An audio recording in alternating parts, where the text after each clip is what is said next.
పాలన ఇంకా బతికే ఉన్నదని, ప్రజలు అధికారం కట్టబెట్టినటువంటి పాపానికి కర్మానికి 6 నెలలకోసారి క్యాబినెట్ పెట్టాలని, దాంట్లో ప్రజల గురించి చర్చించాలని నిన్న కాంగ్రెస్ పార్టీ మంత్రులు క్యాబినెట్ సమావేశం పెట్టి ఈ విషయం ప్రజలకు తెలియజేసేటువంటి ప్రయత్నం చేసింది. వెనుకటికొకటి ఒక సామెత ఉన్నది, ముందు నాగలు చక్కగా పోతే వెనుక నాగలు చక్కగా వస్తుంది. కానీ దురదృష్టకరమైనటువంటి విషయం ఏంటంటే దేశవ్యాప్తంగా కాంగ్రెస్ పార్టీది మొదటి నుండి వంకరేది. ఇక దాంట్లో రేవంత్ రెడ్డి గారు వచ్చినాక ఇంకా ఆయనతో ఆగమాగం జగన్నాథం అయిపోయింది. ఎన్నికలకు ముందు 6 నెలల పాటు కాంగ్రెస్ పార్టీ నాయకులు ఇల్లిల్లు తిరిగి గడప గడప తొక్కి ప్రతి వ్యక్తికి 6 గ్యారెంటీల గురించి చెప్పింది. నిన్న రాష్ట్ర కేబినెట్ సమావేశం 6 గంటల పాటు కొనసాగింది. 6 గంటల పాటు కేబినెట్ సమావేశం పెడితే దాంట్లో కనీసము 6 గ్యారెంటీలను పక్కన పెట్టండి, కనీసము అర గ్యారెంటీ గురించి కూడా క్లారిటీ ఇవ్వలేదు.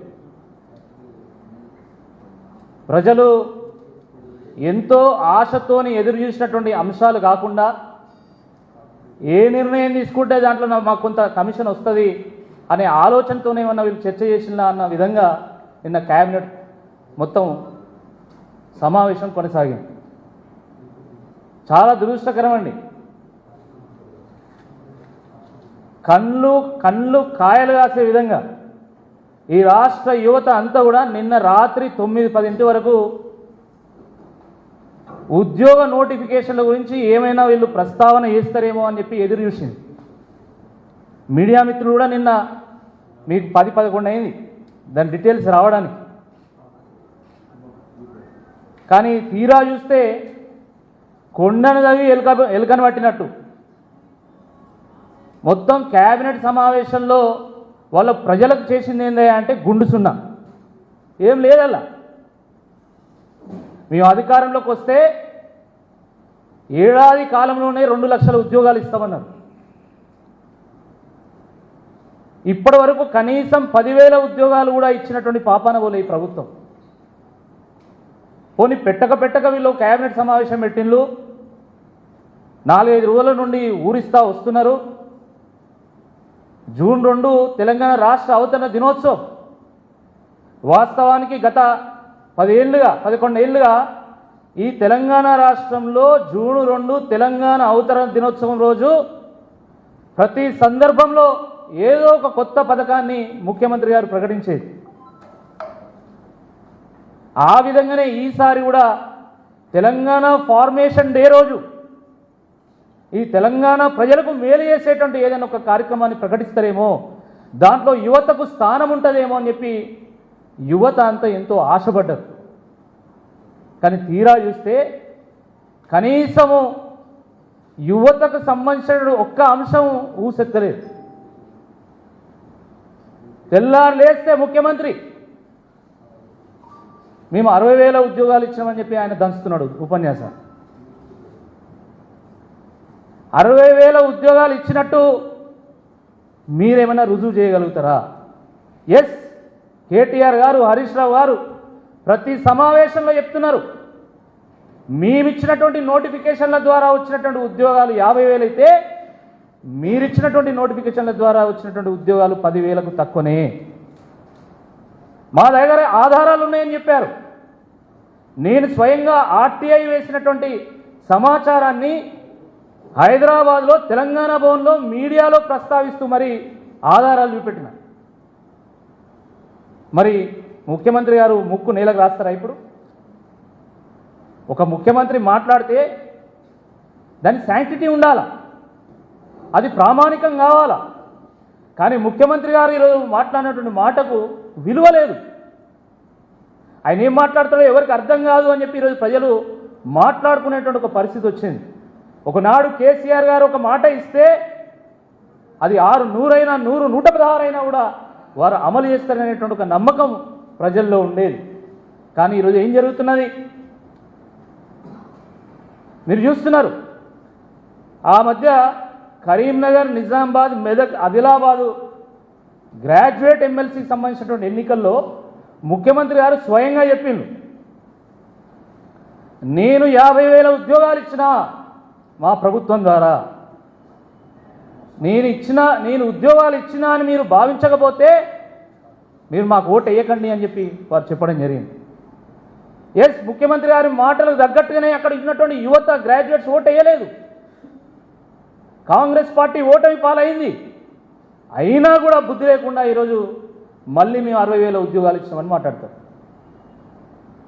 నన్ను ఎవడు నమ్ముతలేడు, నన్ను దొంగను చూసినట్టు చూస్తాను అంటే మరి నేను ఎట్లా నమ్ముతారు? నేను ఎట్లా నమ్ముతాను? నువ్వు తెల్లారులేస్తే అబద్ధాలకు ఒక బ్రాండ్ అంబాసిడర్ లాగా, నువ్వు పుట్టినాక అబద్ధం పుట్టిందా, అబద్ధం పుట్టినాక నువ్వు పుట్టినావా అర్థం కానటువంటి ఒక పరిస్థితి ఈరోజు తెలంగాణ రాష్ట్రంలో ఉంది. ఇక గత 2 వారాల నుండి 3 వారాల నుంచి ఒకటే హడావుడి ఊర్లలో మొత్తం ఆశలు రేకెత్తించి యువతలో రేపే మాపే జూన్ 2 రోజు చెక్కు చేతిలో పడుతుంది అని చెప్పి ఒకటే ప్రకటనలు. ముఖ్యంగా ఈ ఖమ్మం జిల్లాకు సంబంధించినటువంటి మంత్రులు అయితే ఒకటే దంచు, రాజీవ్ యువ వికాసం, రాజీవ్ యువ వికాసంతో మొత్తం యువతను మొత్తం ఉద్ధరిస్తామని చెప్పి ఉద్ధర మాటలు మాట్లాడింది. ఏం జరిగింది? 16,22,000 అప్లికేషన్లు తీసుకుంటే ఈరోజు ఒక్క అప్లికేషన్ కూడా మోక్షం లభించలేదు. జూన్ 2 వాయే, క్యాబినెట్ సమావేశం పాయే. మరి యువ వికాసం ఏమవుతుంది? విధ్వంసం అవుతుందా, వికాసం అవుతుందా చెప్పాలా? మొన్న అసెంబ్లీ ముందు పెద్ద పెద్ద హోర్డింగ్లు, రాజీవ్ యువ వికాసం జూన్ 2వ తేదీ దీని ఆరంభం అని చెప్పి. హైదరాబాద్ నిండా ఒకటే పోస్టర్లు, పరేడ్ గ్రౌండ్ ముందర కూడా హోర్డింగ్లు పెట్టింది, జూన్ 2వ తారీఖు రాజీవ్ యువ వికాసం అవుతుందని చెప్పి. ఈ రాష్ట్ర చరిత్రలో ఒక పథకాన్ని మేము ఈరోజు ప్రారంభిస్తామని చెప్పి ప్రారంభించకపోవడం ఇది మొట్టమొదటిసారి. గతంలో ఏ ప్రభుత్వమైనా కావచ్చు, ఒక పథకాన్ని ఒకరోజు ప్రారంభిస్తామంటే 100% వాళ్ళు ప్రారంభించింది. కానీ ఈరోజు ఏం జరిగింది? రాజీవ్ యువ వికాసం చెందుతుందా, అది విధ్వంసం అవుతుందా చెప్పాలా? అది ఉన్నట్టా పోయినట్టా? నేను జూన్ 2వ తేదీన ఎందుకు ప్రకటన చేయలేదు? నిన్న క్యాబినెట్ సమావేశంలో దాని గురించి ఎందుకు ప్రస్తావన చేయలే? ఇదే పట్టి విక్రమార్క గారు అనేక సందర్భాల్లో 6,250 కోట్ల రూపాయలు దీన్ని కేటాయిస్తున్నాము, రాజీవ్ యువ వికాసంతో కొత్త ఎంటర్ప్రెన్యూర్స్ని తయారు చేస్తామన్నారు. ఏమైంది మీ మాట అని చెప్పి ఈ సందర్భంగా మేము సూటిగా ప్రశ్నిస్తున్నాం టీఆర్ఎస్ పార్టీ పక్షాన.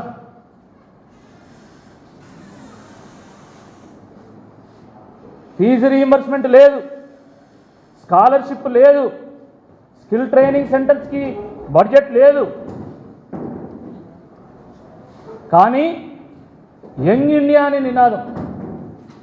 ఎట్లా యంగ్ ఇండియా అవుతుంది అంటున్నా నేను.